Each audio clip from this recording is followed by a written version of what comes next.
Another example that I really like for getting people to think about this alignment problem is actually just job interviews.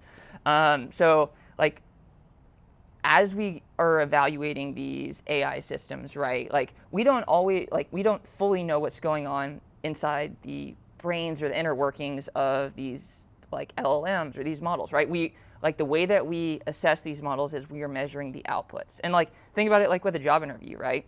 Like whether you're interviewing a candidate or you're the candidate, right? Like if I'm interviewing someone, I don't see exactly what's going on in their brain, but the way that I evaluate whether or not they are a good fit for the role, the team, the company, like the position, like I I look at their outputs, their responses. So it's like, sure, the candidate might go through these different rounds of interviews, and it's through that by the end of it, I'm like, okay, hey, I think that this person, based off what they said or how they would respond in this scenario, or like what they said they've done in like past events, like based on these things, I think that they are a good fit for our organization. But I think like one thing that like can really get at this alignment thing is by challenging you. Like so like let's say that we turn the tables and I issued you a challenge and I was like, okay, hey, so here in Atlanta there is this environmental agency or this environmental company and they're hiring for a role. And the challenge I have for you is this. I will give you as many attempts as you want, and I bet that you can't get the role. And I'm like, I'll give you as many attempts as you want to go through the interview process. And actually, through the interview process, you'll get some feedback, and they'll tell you what you could have done a little bit better. But I'm like, I bet you can't get the job. And you're like, wait, so I get as many attempts as I want, and I even get feedback.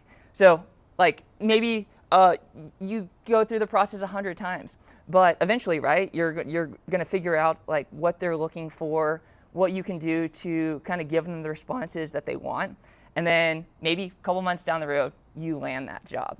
And I'm like, cool, good for you. You landed the job. Like you gave the answers that they were looking for. And my question to you would be this, is like, are you aligned with that team? Are you aligned with that organization? And you'd be thinking, right? You're like, well, I don't know that I'm aligned, but I gave them the answers that they're looking for. But I don't know that I would say that I'm aligned. And that's what kind of gets at the core of the alignment problem, right? We measure things based off their outputs, but we don't necessarily know the full inner workings of like what's going on behind the scenes. So how do we ensure that a given AI system is aligned with human values and intentions? So yeah, hopefully it's just like a fun little challenge to think about, but and it also has much greater implications as we